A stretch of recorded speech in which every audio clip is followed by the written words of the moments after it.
And now, to get into our presentation today, we have Kara Maksud, who is the CEO of Money Habitudes, which is a top tool for understanding money personalities, and it provides a really engaging way to learn about the habits and attitudes that drive financial behaviors. Kara has a background in finance and previously worked in Wall Street for about 15 years as CFO. She's also a certified financial behavior specialist and a member of the Financial Therapy Association. We also have Jackie Mayo, who is the president and CEO at HomeSource East Tennessee, and her organization has been using Money Habitudes in their housing counseling sessions for quite some time now.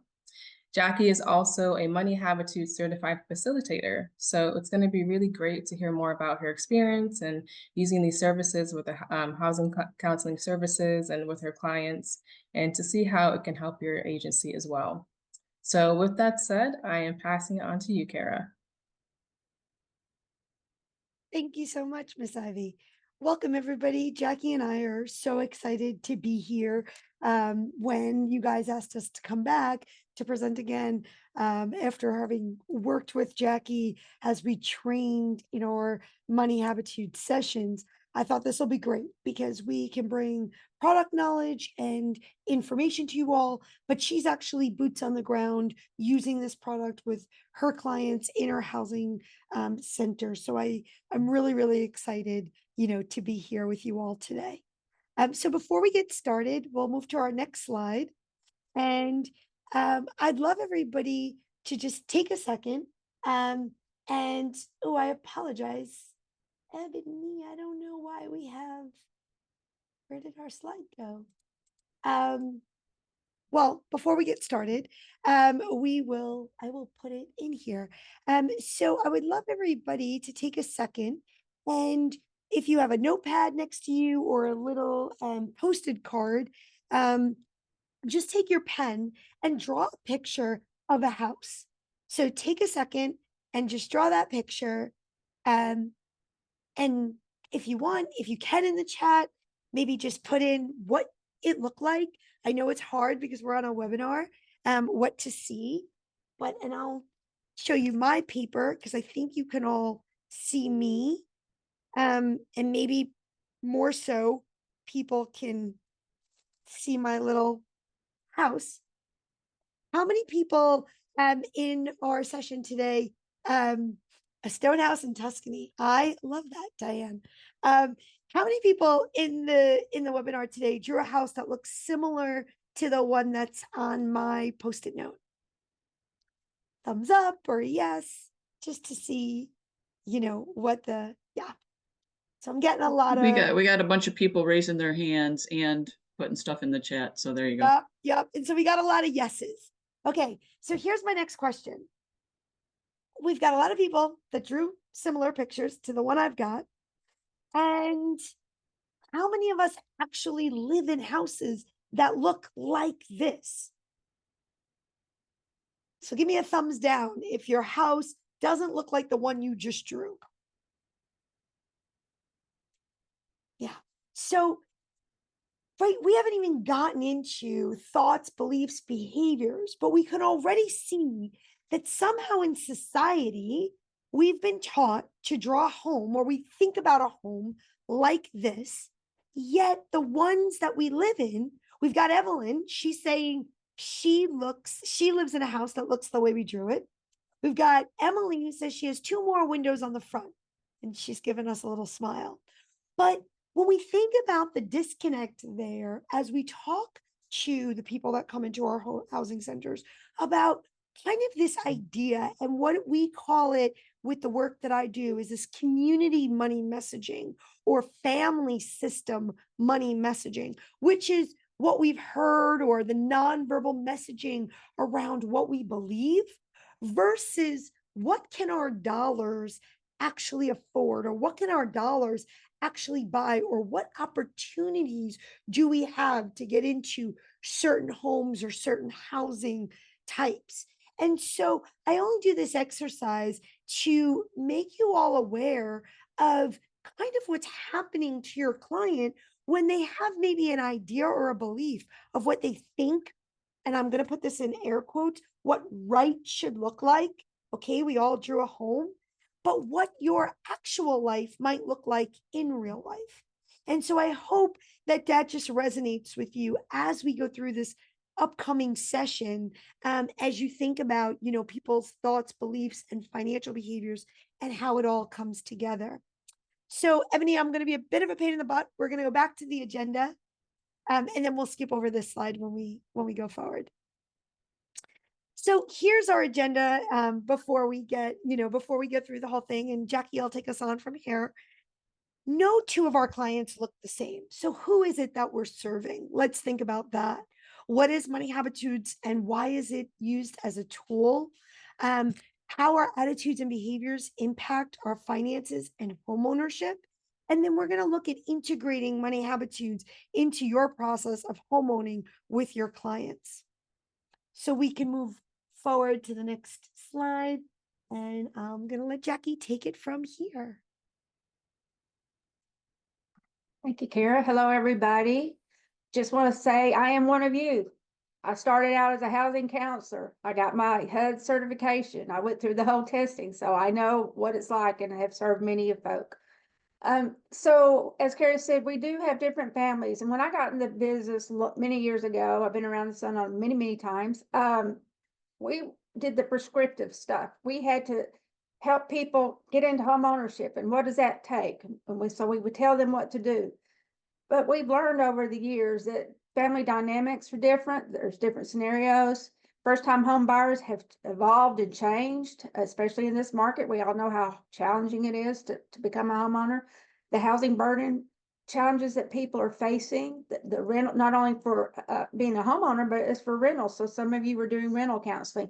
So there's just this enormous challenge out there. Again, talking about buyers versus renters. Next slide, please.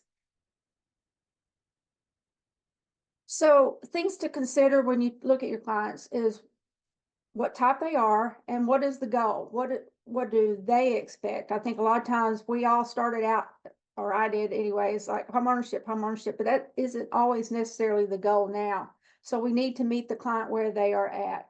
Again, going from crisis counseling or prescriptive counseling and now moving into this coaching model. I don't know how many of you are doing more coaching versus this prescriptive counseling. Just put in the chat if you're doing more of a coaching model or getting there. Going from financial, we do a lot of FinCap at our agency, but now we're looking at coaching folks to meet their goals. And then you need to address what kind of learning style do these people have? Because not everybody learns the same way. And so we have to address that. And now we've gone to this whole virtual process like we are today, where the old days we were all in person. We bring everybody in for workshops or classes, and now we doing a lot of stuff virtually. Next slide, please. And Jackie, I'll just add for us as we're going to go through this, why Money Habitudes.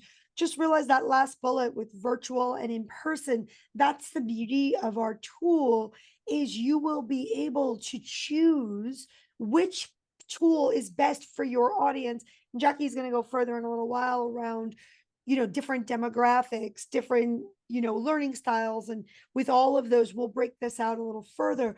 But we give you, the counselor, the ability to choose and use our tools the way it's best for you and the people that you're serving. And we have a lot of people, Jackie, that are saying in the chat, they're using both coaching and prescriptive. So they're combining both. Yep.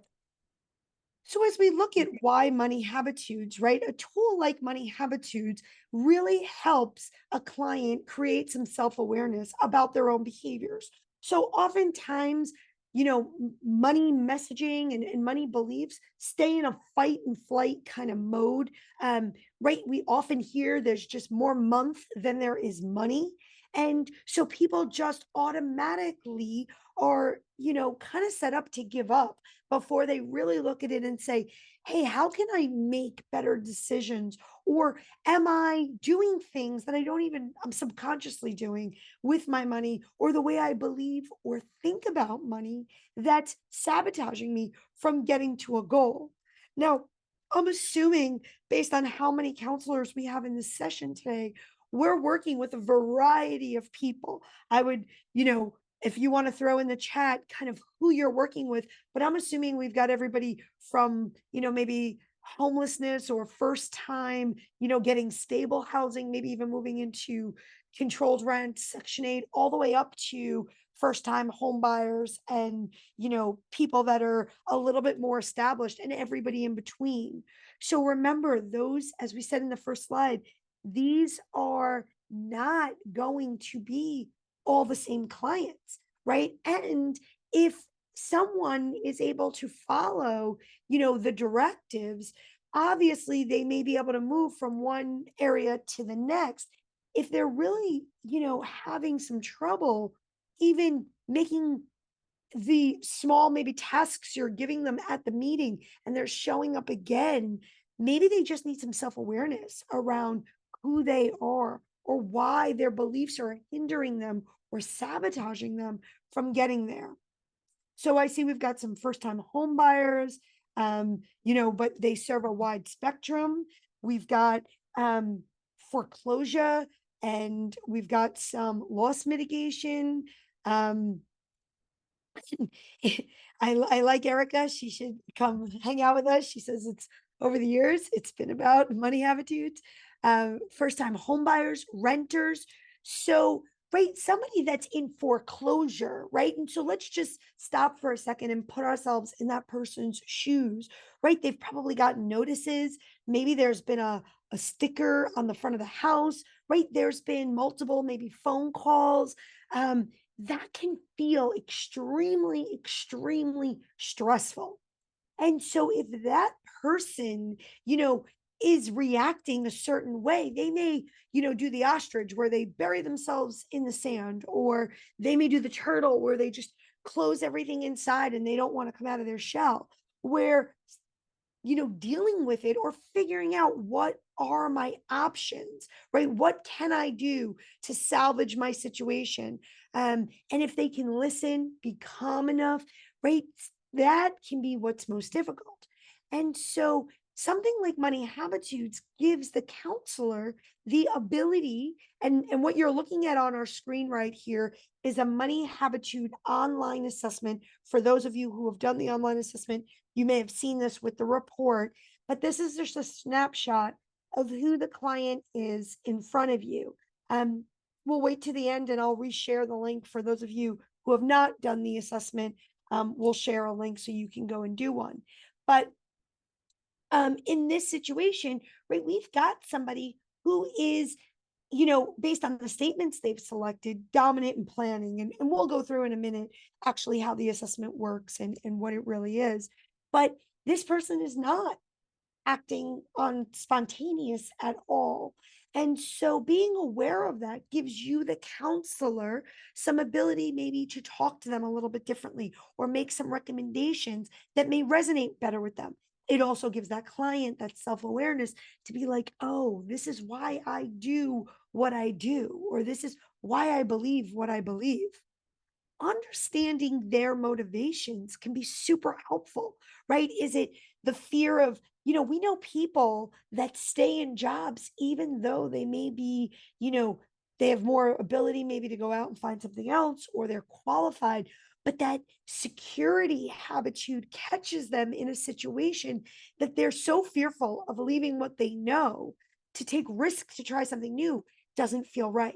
With security, we do see things like where the money line is coming from. So not only do we see it with jobs, but we see it for people to stay in relationships, whether it's partner, spouse, or family relationships, where they feel a sense of security if there's money connected to it.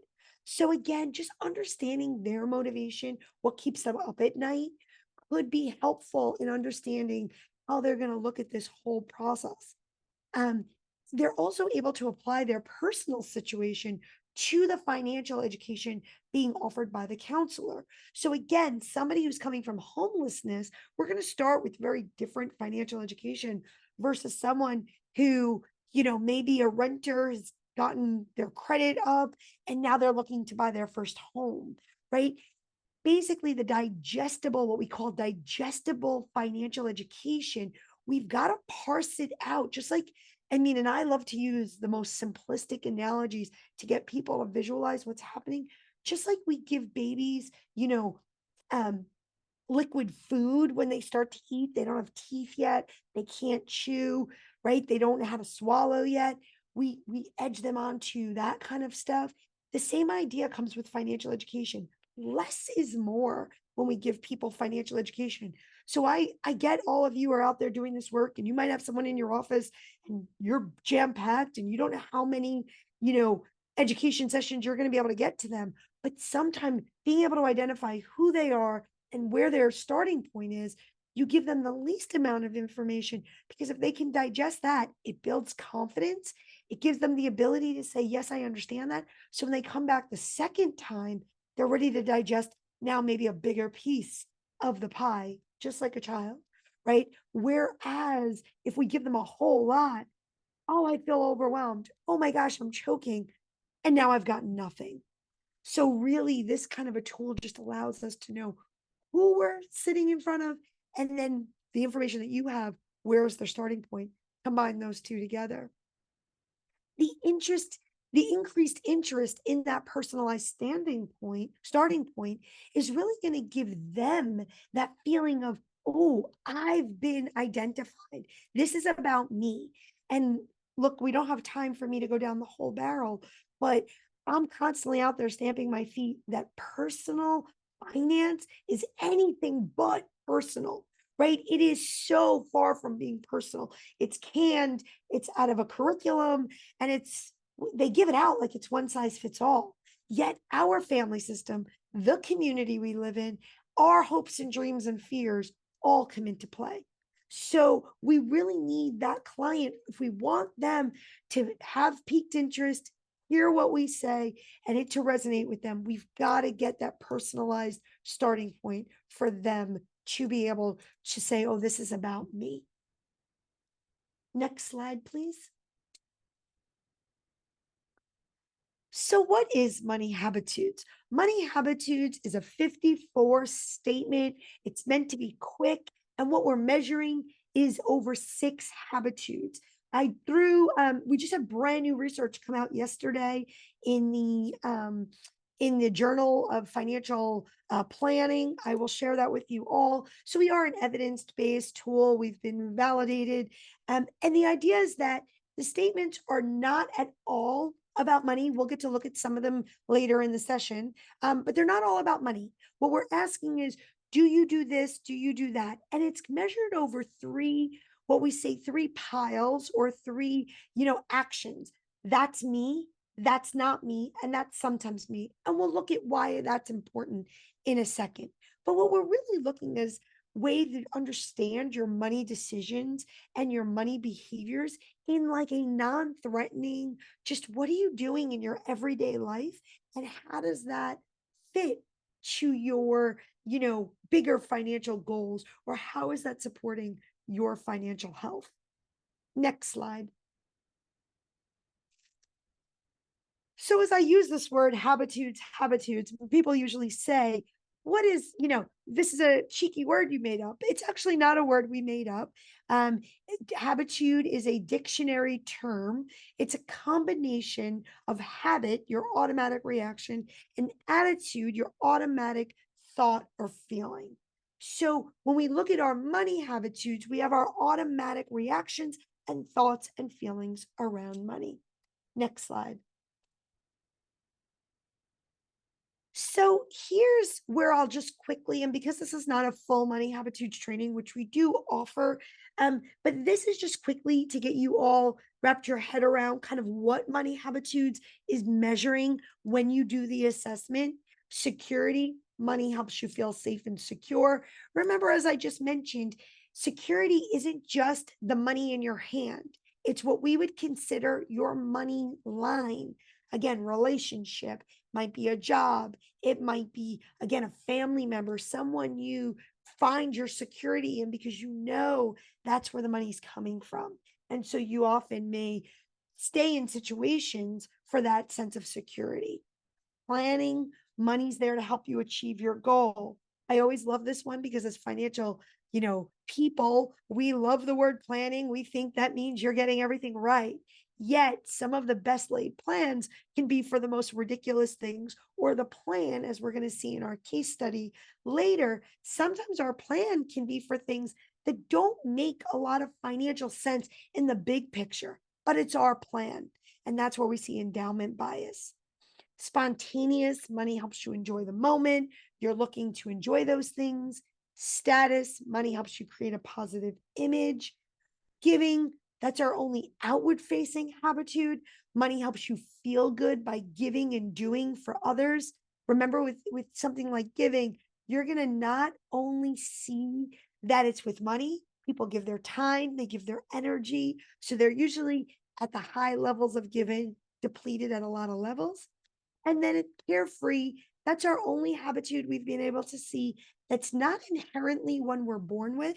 Carefree shows up when a person may feel defeated or feels like no matter what decision they make, it's not really being taken into account and money's not a priority for them, or they don't feel like they're able to exert any of their control. Our best example of understanding why carefree has shown up over time is we go back to children as infants. If you put two infants in a room together, put 50 toys on the floor, without fail, both infants will want to play with the same toy at the same time. And when we look at that, we know that humans care about what other humans are doing, just like something like keeping up with the Joneses, or why social media has become what it's become. So when we think about all of that, carefree is not inherently who we are, but yet a result of stuff that we've come into play with. So again, this is not a full training. I just want to, if you're missed any of the habitudes and you're like, wait, what did she say? Or I did my assessment and I saw this. What does it mean again? This is just to give you kind of an idea of what Money Habitudes is measuring. If any of you are interested, you could always join us for an actual Money Habitudes training and really learn how to read these assessments. Next slide.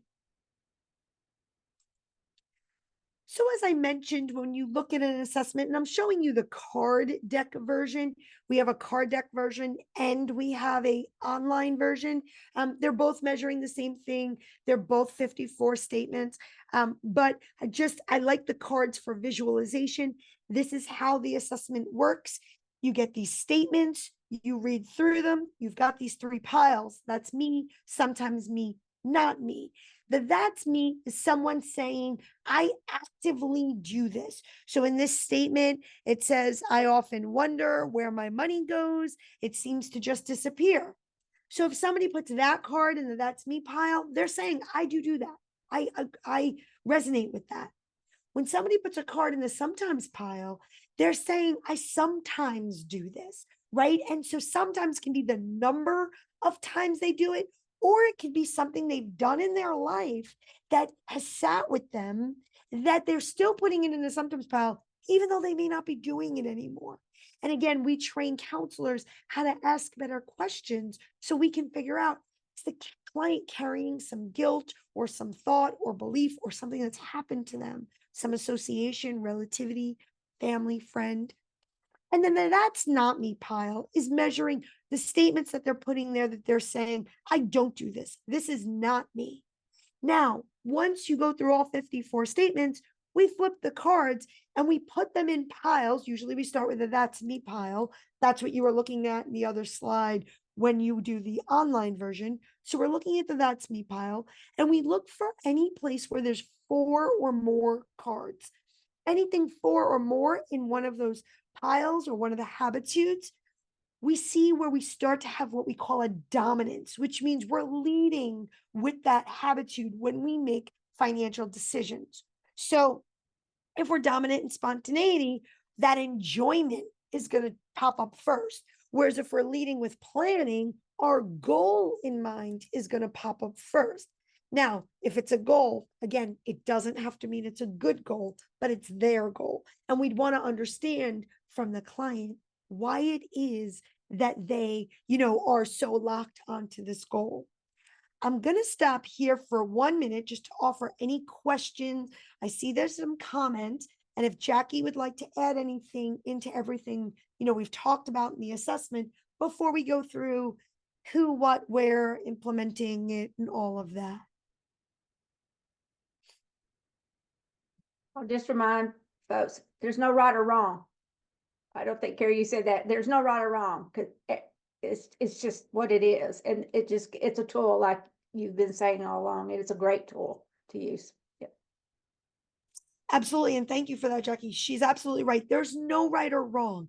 It's a mix of habitudes. And I love to use the analogy of, just like a diet, some of us can eat 2 hamburgers and not gain a pound. Some of us can't even eat half a hamburger without our stomach hurting, right? And so habitudes are the same. You can have a set of habitudes that for someone else, it wouldn't support their financial life and it wouldn't work for them.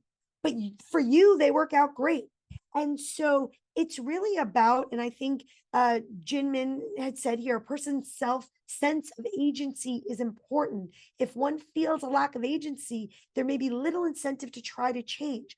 That's 1,000% true. And we see that over and over again. Once somebody has agency and they can see themselves and they can visualize, oh, yes, that's who I am. That's what I'm doing. Right? All of a sudden, it changes the lens on which they're looking through. And so, definitely reminding them as they do this assessment, and we specifically, when we train people, we remind them over and over again, please don't use the word test or quiz, because once it's a test or a quiz, people automatically think there's a right and a wrong, and I got 100 or I failed. We're not looking to do that. We're looking to say, who are you? What are your motivations? And then how do we take what we know now and give you the best plan of action? You're the 2 hamburger girl, or you're the 1 hamburger girl, or you're the 3 hamburger guy, or you're the 5 hamburger guy, right? Like that's what we're trying to assess based on who you are. So as we move, we're going to move to the next slide. I didn't see any questions pop up about the assessment. So as we think about how habitudes impact our finances, they perceive the way we interact with money, influencing our spending, our saving, and our investing decisions. So remember before when I said the definition of habitude, automatic reaction, and our attitude, automatic thought or feeling around something.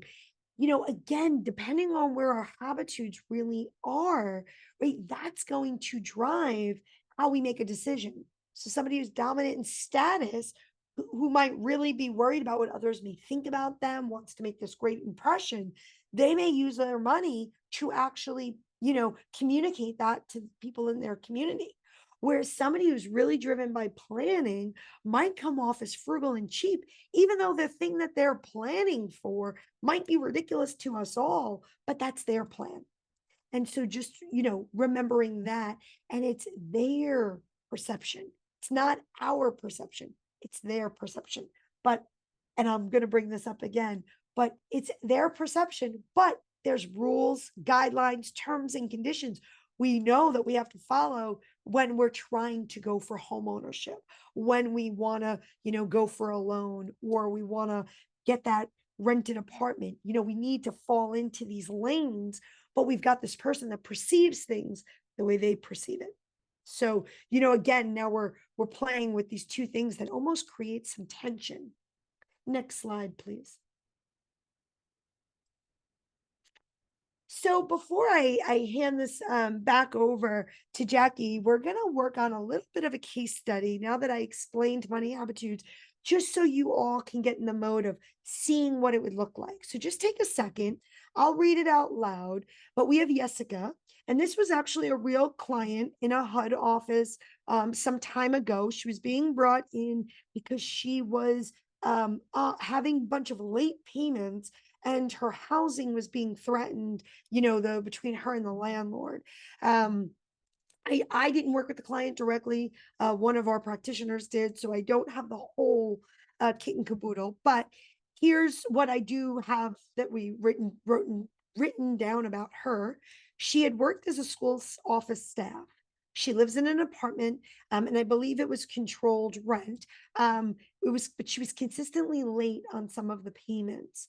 But she was spending most of her paychecks on expensive manicures and hair treatments. Um, and she really expressed multiple times how much she wanted to be partnered and she wanted to be cared for. The one of the bullet points I didn't have on here, the counselor had shared with me, she was from a Latin community. So I'd love you all to just take a second, maybe write in the chat or, your initial thoughts. This was her assessment. Now, are any of you shocked that this is her assessment? Do you see how this could be her assessment? These were all the statements that she put in the "that's me" pile. So we can see where the dominance is.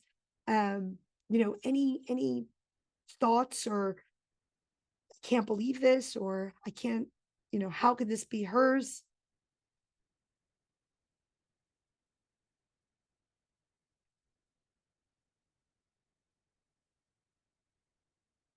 Jackie, do you remember seeing this case study when we did our training? Yes. And And we see things like this all the time. I think a lot of counselors will see that people will come in, some of the folks were trying to help and save, and yet they have expensive manicures or expensive cars or whatever. So we have to get to, well, what's behind the scenes? And that's where the assessment really helps. And so I don't know if you're reading any of the comments here, but we've got someone said they would have guessed status does not coincide with what she says. We've got other status driven. This is a common trend with clients and discretionary spending. Surprised she has so many for planning. And then we've got other status here as well. So I'd love to just give you all, after the practitioner had really, worked with this client, here's kind of what went down. And so a lot of you are saying, it doesn't coincide of what she's saying. It actually coincides quite well. And here's how. Because remember before when I said, even if you're dominant in planning, that doesn't mean your plan is a good one. Well, this client had told the counselor in the community in which she came from, she was part of, a family system where men particularly men, when they were partnering their person, would take care of everything. They were the breadwinner and they would make sure all the bills were paid and she would keep a home. And that's what she kept saying to the counselor. She really wanted to be partnered. She wanted to be married. She wanted to be a homemaker.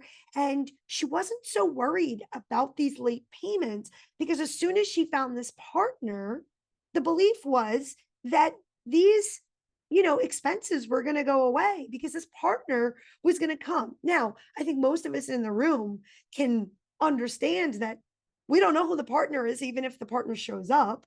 And what if the partner's financial situation isn't very good? But she wasn't thinking about all of that. The plan was to find the partner. Well, we can see how she's supporting the plan by the manicures and the hair treatments because in her belief system, right? A partner's going to find her if she looks the part, if she looks beautiful, if she keeps that physical appearance.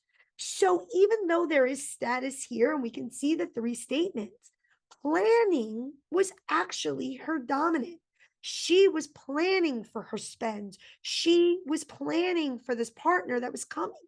And even though these late payments may have been bothering her, right? She's almost playing this game of, I'm going to make sure that I've got to find the partner before I get thrown out of the apartment.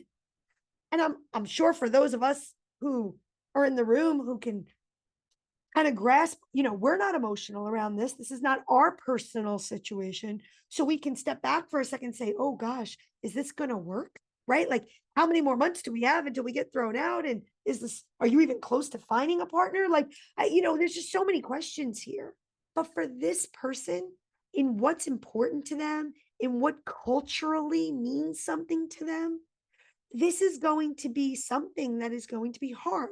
So to give you the end, and I'm going to read some of these comments because they're really great here, but um, just so you know how it ended with, not ended, but how the counselor took her to the next level was they came up with a plan. So this is going to be silly for those of us who don't get manicures, but for those of you do, as you know, your nails grow out when you get these fancy manicures. And you usually, most people go every 2 to 2.5 weeks. And so what the counselor had said she had come up with was, could she go every 3 to 3.5 weeks? Could the grow out, could she deal with the grow out a little bit longer to extend the nails so the payments weren't coming up as often, to maybe start being able to get on schedule with, remember, she wasn't not making the rent payment, she was just late on the rent payment because she had to accumulate that next paycheck. And so the counselor was trying to work away with keeping her at the center, keeping what was important to her, right? Not getting the hair and nails done was not an option. So was there ways that we can move around it so she could, delay it a little bit to keep that cash flow coming in, to be able to make that rent, a little bit more on time, to buy herself more time so she wasn't constantly, having an issue with the landlord. So Jackie, maybe you can read some of these comments. I feel like I've been going on and on for so long, and I don't want to only let people hear me speak. So I'll leave us on this slide and maybe read some of these comments because some of them are great. Sure. Let me just, what Edward said, how quickly is she expecting the partner to jump in financially? And Diane says she doesn't realize that if she's financially stable, that is what she'll attract, in my opinion, not to sound judgy. I want to just stop for just a second there, and you're not sounding judgy at all. I think this is counselors, counselors are human too, right? We're all come at this with our own lens, if you will. So that's why it's great. I think if you take this assessment that's being offered and you see how you are, and then it helps you separate you from the person, because we're all different. Getting back to the comments, I used to go once a month, I guess, to get my nails done. Now, not at all, due to needing to prioritize bills. And then moving on down, let's see, Magda, it's a cultural thing, hard to understand for different cultures. And there's another example, because cultures do, just like Jessica, this was a cultural thing for her. It may not be you as a counselor, your cultural thing, but you still, as counselors, we respect the people we serve. And Ellie gave a thumbs up. Yeah. So, Well, I mean, now that I explained it, and Jackie's, these comments are great because I feel like you're all processing it as we're looking at this case study. But does it make sense now where that dominance in planning is really coming from versus the initial reaction, which was, it seems like she should be all status with the hair and the nails, but the hair and the nails is to support the plan, right? So just again, and I was, one of the counselors said something about being judgy. As Jackie said, this is not about being judgy. It's about getting to the root of what the client is, where their drivers are, so we can help understand. We're not here to say you're right or you're wrong. It's trying to understand so then we can give that best recommendation. I feel like there was a comment in here that someone said, I wanted to find it because I thought it was really great. They said something, I lost it. It went on the scroll somewhere, but it said something about sometimes just doing this with the client gives them that ability to just open their eyes to, oh, right, this is why. Or now that we've dug a little deeper, now we can move on to something else because the hang up gets moved out of the way. So I hope you're all finding that super, super helpful. Yeah, it's great. I love this group. You guys are super interactive. Oh yes, thank you. This tool alongside budget, I feel is essential to help clients see where the money is going and give them an opportunity to suggest how they can fix their money situation. Thank you, Ellie, for throwing that out for me. I couldn't find it. But yeah, this is really, really great. You guys have some awesome comments. So just to keep us on time, I'll move us to the next slide. And so as we look at personal versus finance, we're going to move to the next slide. personal, and finance. So again, this is just to give you all that visual. Personal comes with things like habits, situation. In Jessica's situation, it was cultural. It was what, her heart desired. It was emotional. I trained some set of personal financial managers the other day, and they said to me, it sounds like you're saying the most expensive word is love. And I said, you're 100% right. Because once we love, all of a sudden zeros start to get blurred, right? And we don't know what fair value is anymore. But our habits, our situation, our passions, and our fears all are personal. And then here comes traditional finance. There's financial product offerings. They have very specific guidelines. They have very specific, qualifications you need to meet. We have savings rules, which are 50, 20, 30s. They're like rules. They're not guidelines. They don't they don't talk about, they don't even tell us oftentimes what we're saving for. They're like, well, you should know, right? And so if you haven't really checked in with your passions, you really haven't had a great conversation with your savings plan. The credit score, right? Sometimes people look at that credit score and they may have a ding against them, and it might not even be their fault. I hosted a great session a couple of weeks ago on financial abuse and financial theft amongst family members. And so, right, you know that people get access to people's stuff.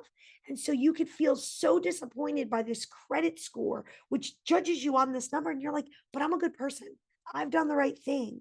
Right. And so, again, traditional finance is a lane that we kind of sit in. There's paperwork and fine print. It's just not always conducive to our hopes, our dreams, our fears, our situation. So recognize why sometimes the people sitting in our office don't want to get in this lane that feels so, unforgiving. Next slide, please. So again, this is just kind of how I wrap up why money habitudes and what leads to good financial well-being, right? When we think about it, again, visualization, we've got that financial education. It's pretty much out of a box. It's in a lot of textbooks. I'm sure all of your, curriculums that have been written, they're very, as Jackie said in the very beginning, prescriptive. Do this, do this, do this, then that, right? Financial literacy, even if we can educate somebody on all of this, here's the literacy part of it. I understand it. I can repeat it back. I understand the education you just gave me.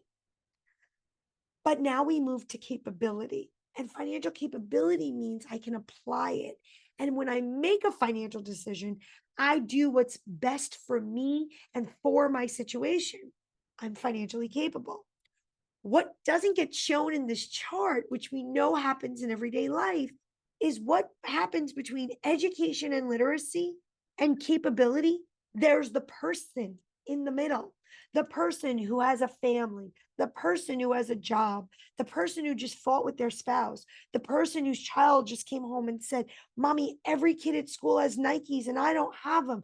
And that mom or dad was saving for something else and now wants to make their kid feel valuable, and they buy them the shoes and now they put it on a credit card, right? So that's that financial. I knew what I was supposed to do, but now when I'm doing it, that emotion sets in and my financial capability doesn't kick in and I do something else. It is a tough one. It's so tough, as Carmen's just saying, because there's that moment of now. And look, if some of our clients are looking down the barrel of it's never going to take somebody who's in homelessness and we put them in these programs and we tell them, if you do this and we do this and we do that, they're going to get better, right? And it's good, times are going to get better. That road can feel so steep to get up that just doing what feels good now, right, sometimes just gets the best of us. So we often think that people aren't financially educated who make bad financial decisions. And I love to debunk that. I've seen really smart, financially educated people make some bad emotional decisions. And we really just have to, be aware that it happens to the best of us. Next slide, please. Kara, just a second. Do you want to Yes. answer? Diane asked, do you happen to have a children's program or the concepts that should be taught to children? You want to talk about those cards, or you've got them there? Okay.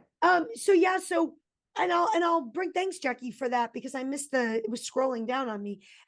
Diane, two things. I'll talk about, we have a teen deck version. We really recommend 15 and up for the cards.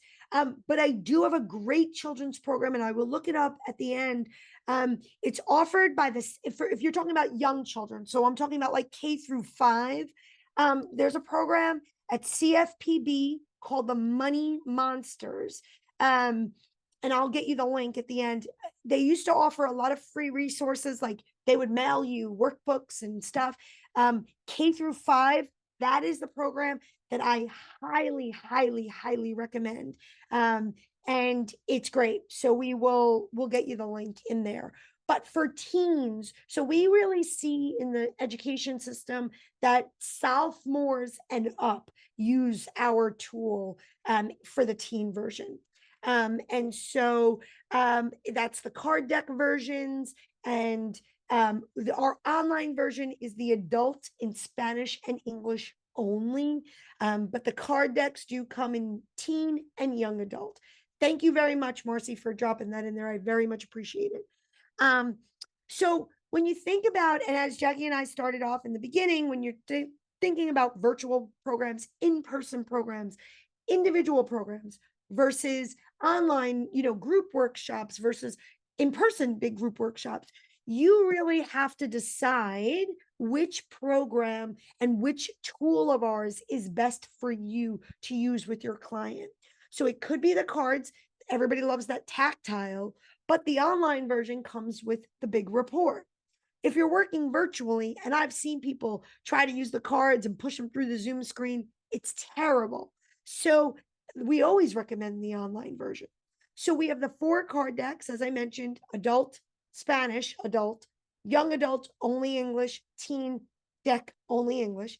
And then we have the online version, adult and Spanish adult. So any combination of that is what you'll use with your clients. Next slide, please. So this is, I'll start us off, and then Jackie, I'll take over for us. But why Money Habitudes? Instead of just the process of getting to the goal, this helps put the client at the center of the work. You'll get to that root cause. MH opens the client's eyes of their self-awareness, as we said before. And then those practices and logistics, that great tool, because it's cost effective from the support of the client. And we've got that physical and digital, and there's different pricing on all of those, but we've got a real budget friendly option all the way up to, if you have a bigger budget to work with, you can, get into more, supportive tools. And this tool can help those HUD counselors understand the perspective and challenges facing the housing counselors. So we'll go to the next slide, and Jackie will take it from here. So, as I said, best practices, and you'll figure out what are the best practices in yours on shop, but we set the ground rules. We keep personal things personal. How many of you been in a group setting and people just start sharing way too much, and you're like, time out, time out, time out. Let's hold this for one-on-one, because they will share, because they become comfortable. I think this is the other thing that we may not have mentioned, Kara, is that this is fun. People get it helps people relax, because it's not a judgment thing. It's just an assessment. And then they can start opening their eyes and thinking about it. And then they will just start spilling everything. So we say, hey, time out, personal stuff, one-on-one. Know how many customers will be in attendance. That's really important, so that you make sure that you can give enough attention to the process, and you will have enough cards if you're doing the tactile piece, in person with them. Make sure that everybody has their own set of cards, and then make sure you get your cards back before they leave, because things tend to move and leave with them.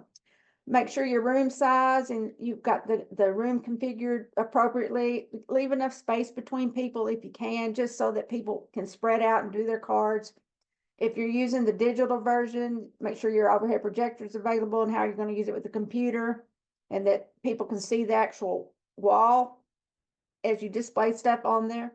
And if you're using Wi-Fi and you're, make sure you have your training password up and ready for people so that they're not constantly asking you and you're having to stop, have it posted and let people know ahead of time where it is so they can sign in.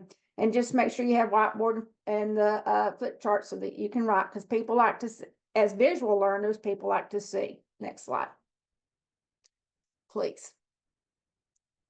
And so, as you know, in your groups, I'm sure you've got different demographics. We see people from boomers all the way down to Generation Z that are coming to us for different things. Well, they all come with different styles of learning. And so you have to be prepared for that. So if you're doing virtual training, you need a helper, like Kara and I are kind of tag teaming, and plus all the team here from Housing Resource Group. So it's very important that you have somebody to help you if you're doing it virtually, and test your setup ahead before your go time, because as we all know, technology is challenging for all of us. No matter how many times you do it, there can always be a hiccup. Next slide, please. This is a big one for us, what we've learned, and I'm sure y'all probably seen it in your own shops as well. A lot of people are just using their cell phones. You know, I've got a big cell phone because I like to see. Goes with me everywhere. But as they're using it, if you're doing your digital version, you'll have to tell them, even if they may be filling other stuff out for you, an intake form or something, you're having to tell them to turn it to landscape form so they can see the full information and be able to look at the questions, etc. If your money habit assessments are requested to be completed prior to training, that's what we do. We send the link out to folks before they come to our workshops, and then so that they have an idea of what we're talking about ahead of time. But we will also print out the assessments to hand to them, so it comes with their name. We do have ours branded, if you will, and so that we can just put their names on it, and then we pass it out so that they have a hard copy to also follow up on and read, because a lot of people don't even have printers. So that's just something that we do. But if you don't want to use paper, you know, I don't like killing a bunch of trees, but sometimes, especially when you're dealing with low mod folks like we are, it's just a nice thing to do for your participants. Next slide, please. And we've talked about this already, but you've got auditory learners. So discuss the topic, have them share something that they have learned. That's a way to get it back into them. Kinesthetic, the tactile cards, it's a great tool. Visual learners, have your cards that they can see and read. Use the flip charts, or video examples are another great way to help people learn. Next slide, please. And this is something we do in our workshops in the classroom setting. I just put a little link from Oriental Trading Company because they have cheap stuff, but to buy the little fidget things and the little bubble pop things and the slinkies. We have them all in baskets, all spread out across the table. Little pipe cleaners are awesome. People build all kinds of stuff. It keeps their hands busy. It keeps the stress down, and we will see all kinds of little things run around. I will say the little gel balls. We lose a lot of our gel balls because people love those stress gel balls. They leave the classroom. So we always have to tell people, hey, put the toys back for the next class. So, but that's a great, and Oriental Trading Company I found to be the most cost-effective place right now. Okay, that's a couple of suggestions from me. What's next? So we put together for you all some just, you know, ideas of different sessions that you could run if in fact, you know, you want to implement money habitudes in your work and you've never done it before. We put together these, you know, sessions. So this is the idea of a 30-minute in-person group session. So there is an icebreaker. So you'll see me refer to some of our pages. We have a professional guide that's a training manual. Again, if you have it, or you can put in your own activity, we just use ours so we're not recreating things 1,000 times. But so on page 51, there's some like icebreaker type activities. One of the icebreaker you could use for the 3 minutes is the one that we started with today, but it was the draw a picture of a house. So that's always a fun one, and that'll start some discussion. Then we take 15 minutes to do the full Money Habitudes card assessment. And then we'll do that. And then discuss after that, you'll take 7 minutes to discuss what the habitude domains mean to you in a small group setting, and then bring it back to the larger group. We do have, again, on page 58 and 59 of our professional guide, but if you've done our online version and the link gave you a code so you could try it yourself. If you look at the different habitudes in your report, we've got some more, it's called general question session under each habitude. Those are the same questions that come off page 58 and 59. So you can feel free to use something like that. And again, it's to get people talking about what the habitude means to them. So somebody who's dominant in planning might say, I'm a short-term planner. I'm planning for my next vacation. Versus somebody who's a long-term planner might say, I've been planning, to purchase my home and I'm going to pay it off as quickly as possible. And that's my plan, right? And so getting people to understand what type of planner they are, what type of spontaneity activities they go for, that's really going to help them open their eyes to how their habitude is affecting their life. And then we bring it back to the group. We sure to reiterate, there's no right or wrong combination. You don't want anybody leaving that room with thinking, especially if there's couples in the room, right? Because what do we know? The two biggest things with couples, for divorce are infidelity and money. And so if there's couples in the room, you really want to make sure that we're saying there's no right or wrong. Don't be finger pointing. It's your fault. It's my fault. So again, that becomes super, super important to do that. And so that's the idea. If you had 30 minutes in person to run a session. Okay, great. You want to switch to the next slide? I'll quickly go through a 30-minute session if we have a virtual option. So with this option, we always tell people to have people do the money habitude assessment, and this would be the online version, to do it prior to coming to the session. Because if you try to run the session and then you send out the link, you'll lose everybody. Most people, they're too busy reading the report and they're not going to come back to the room. They're not going to be paying attention and you're going to lose what you wanted to do. Plus, it can take between 12 and 15 minutes. So you would really need more than 30 minutes to get through activities and do the money habitudes assessment. So we always recommend sending it out prior. Then we all, again, back to that 5-minute icebreaker. Again, it could be draw the picture of the house. It could be one of the other ones from page 51 or something else that you come up with. For those of you who may have been at the conference, I did one around Monopoly, and that always is a fun one as well. Reach out to me if you think you might want that one. And then using Zoom, I put people into breakout rooms. We discuss what that habitude domain means to them. Same idea what we do in the in-person. This again, virtually. And then we bring people back to the main group and we have what we call a word association activity. And so that word association, again, is just around throwing out a habitude, planning, spontaneity, and having people popcorn words around what does it mean. So when people have a 9 in spontaneity, you'll hear people say that they're indulgent or they're the good time folk. When people have a 0 in spontaneity, you'll hear people say, oh, they're no fun. They always say no to everything. They don't want to enjoy life at all, right? And so again, just giving people this opportunity to have this thought so we can bring our own beliefs, behaviors, perspectives, and recognize that other people have different habits, beliefs, and behaviors with these habitudes. And it might be the person we're married to or partnered to. And then obviously we bring it back to the group and then we reiterate no wrong or right or wrong combinations, have that 5-minute discussion and send them on their way. Next slide, please. So as we think about how we're going to integrate, money habitudes into our work, right? We want to remember there's that no one size fits all. We want to meet people where they're at. We want to start with their habits and then build up with financial education or whatever it's going to be to support them. Maybe it's building in a habitude that they know that they have this habitude. So we've got to build what we call a behavior loop and help them figure out that the next time they get into that loop, how to get off so they don't make the same reaction, over and over again. Understanding the plan and being comfortable with what the plan is. What do I do next?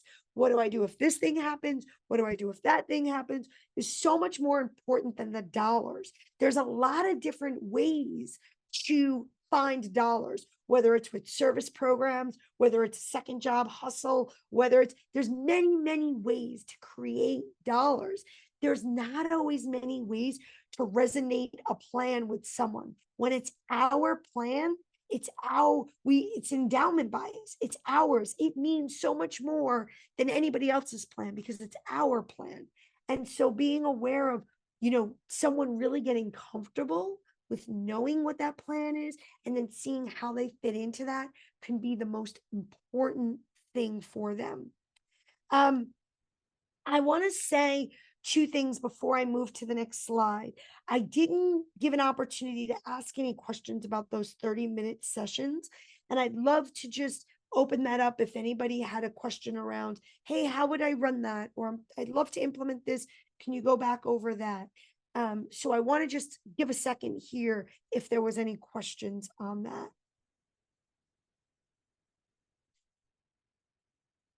I'm just going to read Erica's comment because it's a great one. She said, my supervisor took the Money Habitudes assessment and she raves about it. She has ordered the resources and we already have the resource in our office. It's great. This webinar has reiterated the importance of this service and the fun we can inject in our financial counseling. We appreciate that, Erica. And that's exactly what this is meant to do, right? We know that home ownership, whether it's actual ownership or it's, just getting into secure housing or safe housing, right, can feel daunting depending on where you're coming from, the perspective in which you've already had your lived life experiences. And again, fine print, paperwork, I've got to do all these steps. That all can feel heavy.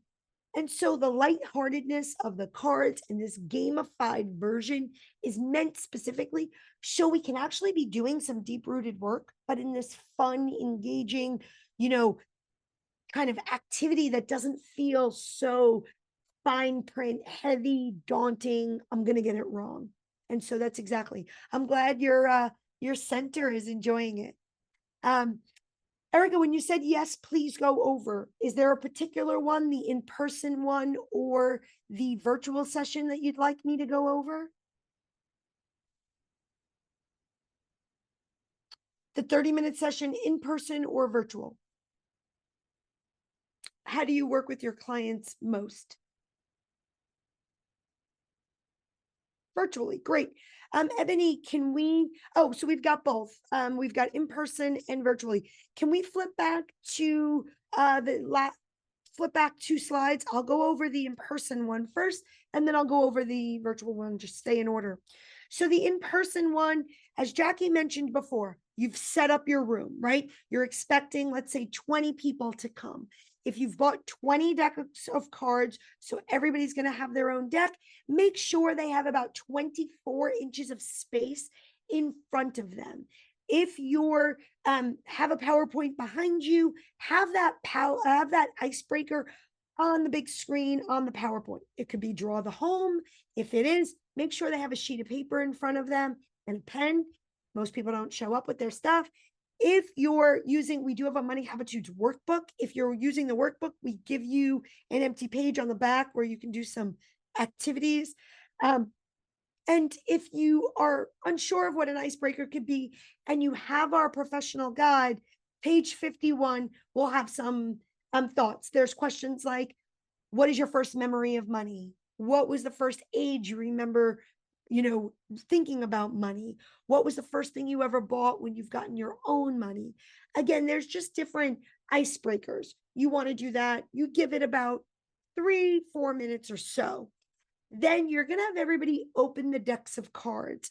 I really, really, really want to stress here, when you have everybody with the physical decks, unless you get branded Money Habitude cards from us, if you got our traditional decks, they're going to become wrapped in plastic wrapping. I highly recommend you unwrap them before you run your group because they're going to be a pain in the butt and it takes extra minutes. Plus, when the decks come, they're in just like a regular deck of playing cards, they're all in order. So, usually, what I highly recommend is people pull out the instruction decks and the that's me, not me, sometimes me cards, and then take the actual cards that the statements are on and shuffle them. So you might want to do that prior to the session. If you don't, just tell your audience what to do. Take out these cards, you don't need them. Shuffle the rest of the cards. And then you want the cards face up so you're looking at the statements, not looking at the habitudes. And then you're going to start to go through them.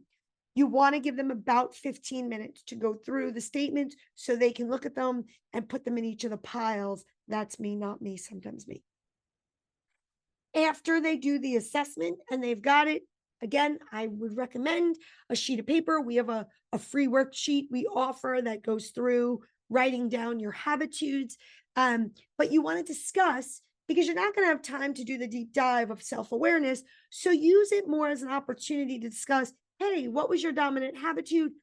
Define what planning, security, giving, and let it be a group in small groups, a discussion, and then bring it back to the larger group.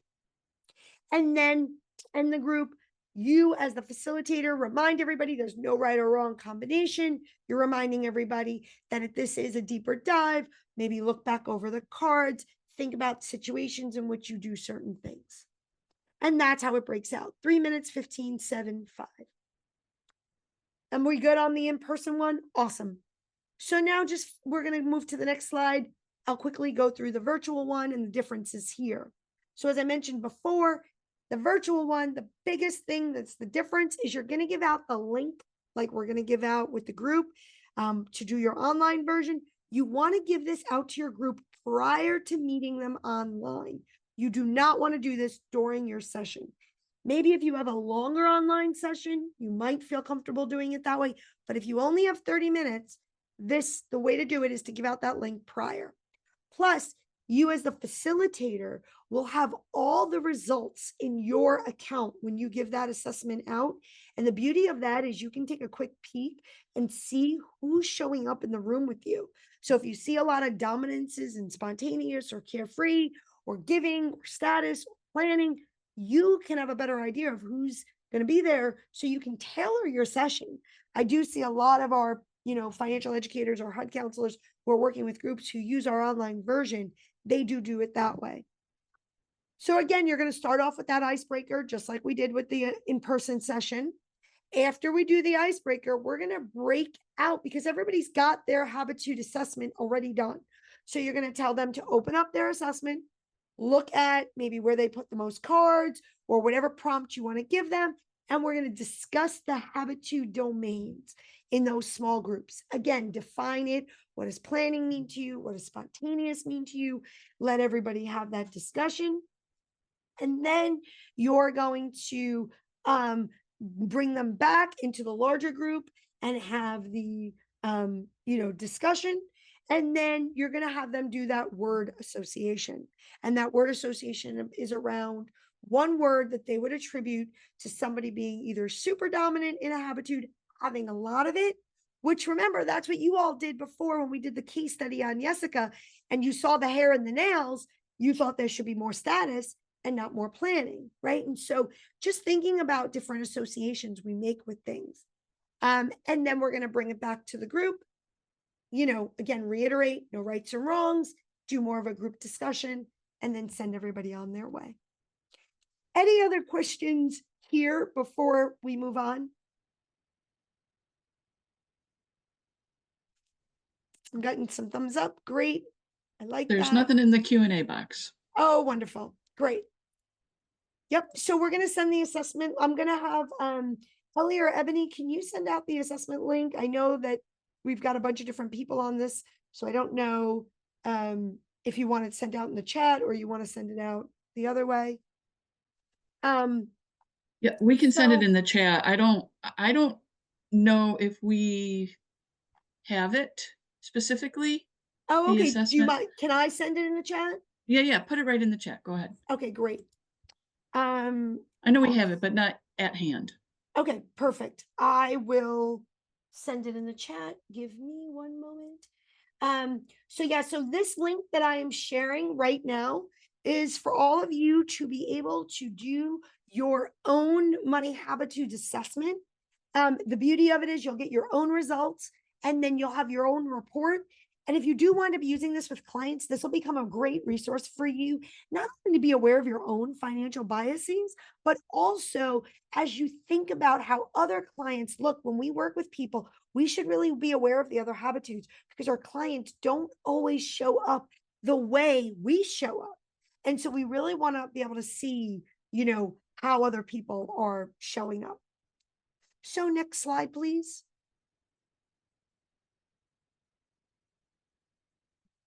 So I already went through this and now we're going to move to the end. So, we're going to open this up for Q&A. I'm happy to go through any other, information that you all have, or, you want to understand, or if you want to go back to a slide, Jackie runs these programs all the time. So we're here to answer any questions and, anything you all need.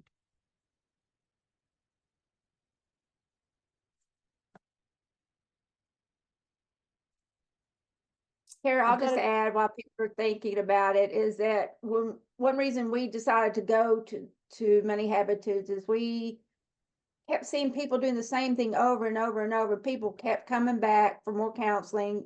They'd cover their appointment and nothing had changed. And so it became important to us to figure out how do we help them move forward. And this tool is a great tool. And so I highly recommend it. Yeah. Eric is asking you, Jackie, how has the reception been in-person groups? It's great. It's like I said earlier, people will just start sharing. So we don't give them their assessment handout until the end, but they will come, but we'll start talking about in the financial capability piece, just talking about different habits and attitudes and habitudes and were there questions, just like kind of what we're doing now. And I think sometimes people say, well, that just wasn't me. That's one of those cards, but they may be very dominant in it. And so they're starting to question, or some people may be upset. Well, I'm a giver. But realizing what a giver truly means, and then you just kind of get into that and have an opportunity to explain it in a group setting, and then say, we'll deal with it more one-on-one and really go over it in fine detail. So it gives you an opportunity to definitely get them back for that one-on-one and help them start making progress. And we had a question here that says, is this an appropriate tool to work in one-on-one sessions? And so I wrote, absolutely. I like the online version best for one-on-one because you can really get into that deep dive. But Jackie, you use the cards, right, as well for one-on-one? We do have the cards, but we typically do the digital version, so we can have that more robust report, which helps our counselors as well to see it. Absolutely. And you, Jackie, you brought up before, you were saying not only, as somebody says, maybe this is not me, right? We know, and we go through this much heavier in the training, but something like most of this, when the habitudes were developed, they were developed in tandem. So security and planning go together, status and giving go together, and carefree and spontaneous go together. And when you do our training, you really understand how these are kind of mirrors of one another. So people will come and say, oh my gosh, I thought I was dominant in giving, how could I'm a giver. And then when you really hear from them, it's status driven, right? When you do something for someone, and the true joy of giving, you're not expecting anything in return. You're not expecting a thank you. You just want to care for others. That's the real genuine joy of giving.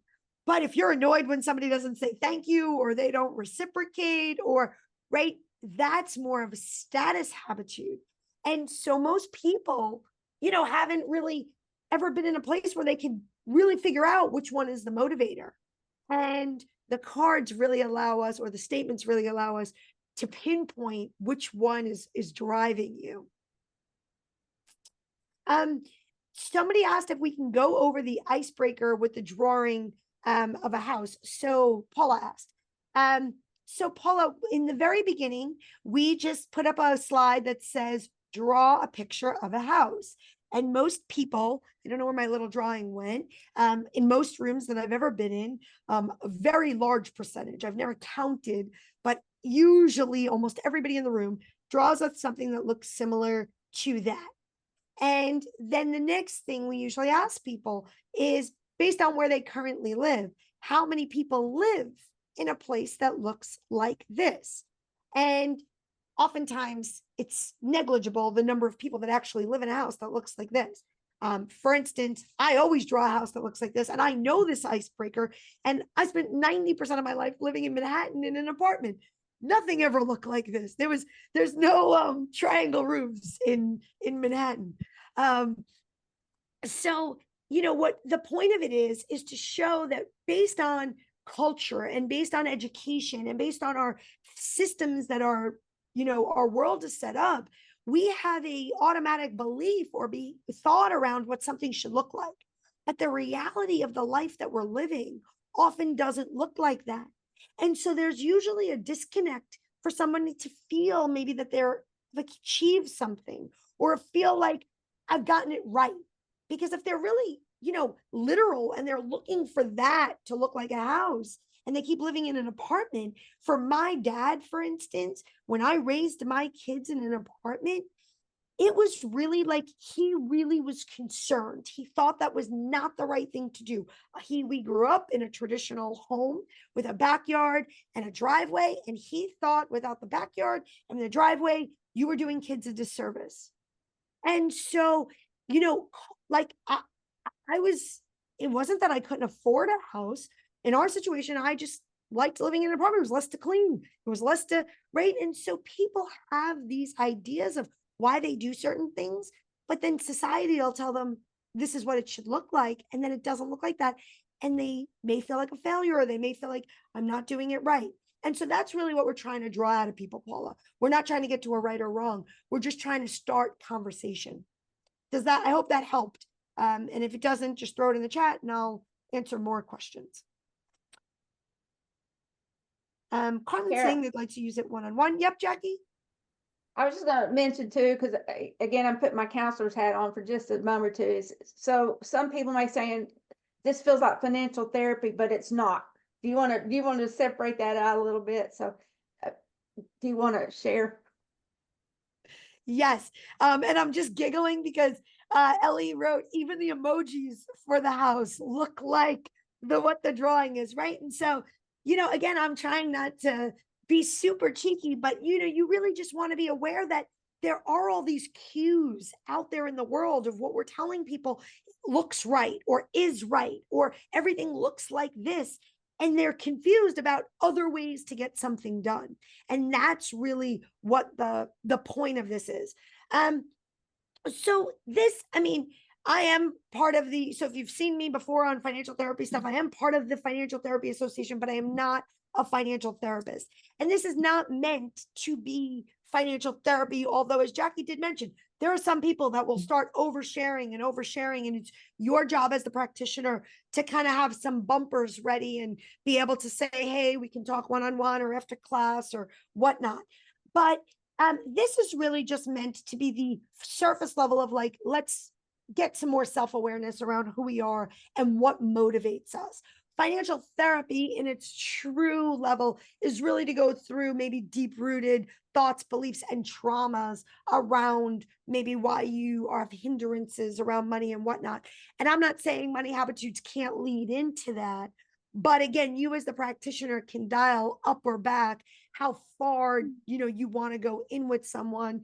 And, you know, the cards as they were built was really meant to be that entryway into just getting off the budget, getting off the spreadsheet with the numbers, and just having more of a conversation around money motivations.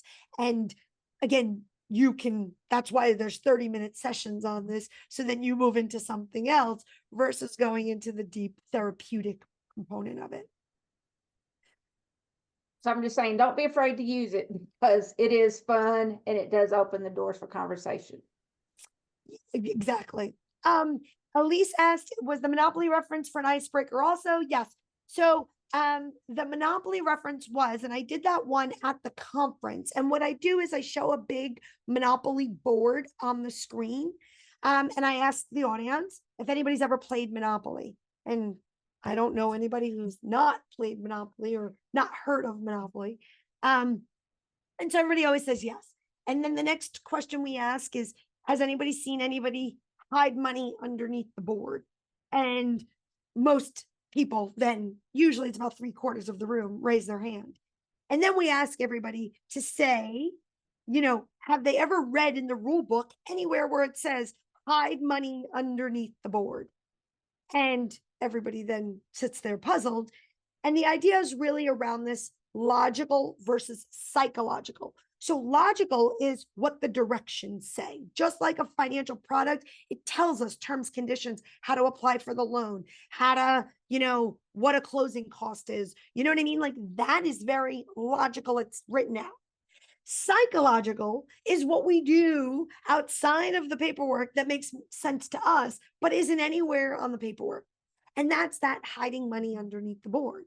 Because then we go one step further and we say to people, are you hiding the money from yourself so you don't spend it, so you don't know you have it? Are you playing this, compartmentalization game?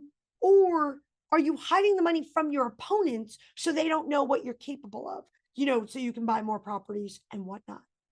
Now, there's no right or wrong answer to that. Again, it's really just about pointing out to people that we do these psychological things that have no logical bearing. Did that answer your question, Elise? Yeah, great. I'm glad. And again, you can always reach out to me. I'm happy to share that one with the HUD counselors. The drawing of the house and the Monopoly one always get the HUD people usually love it because it's all about the housing stuff. Terry, there's a question that says, do you all offer in-person trainings? We do. So we offer in-person trainings, and I can drop, we have a training package that we offer, and on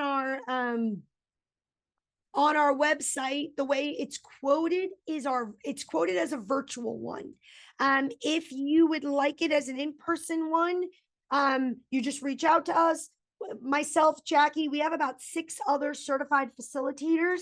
We just look if anybody's in your area and they can get to you easily. There's not really a huge additional charge to get them to you. If it's something where we have to fly someone, then it's just the cost of travel plus the practitioner training package. That package is for 10, comes with a bunch of products, and it's a 4-hour in-person training.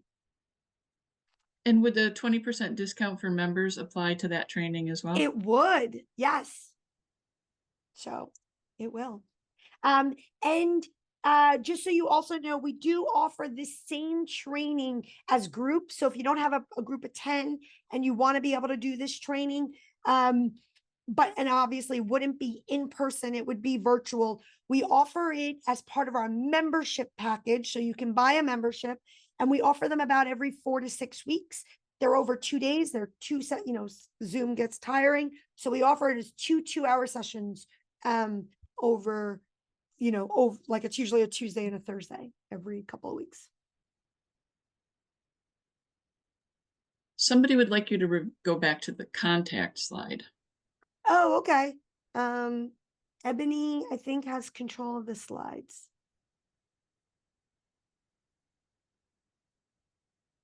I'm not sure where you want me to go, but just tell me when to stop, I guess. Go back. I think it's this one, right? Nope. One more. I think it was the thank you slide. I think they were just looking for our contact information. So yeah, you can reach us at info@Money Habitudes or moneyhabitudes.com if you want to reach out or you want to grab us. We offer also some free community training. They're not all on HUD counseling. We do stuff on financial abuse and financial interdependence and all the things. So if you ever want to go down those barrels, feel free. You're welcome to join us on that stuff as well.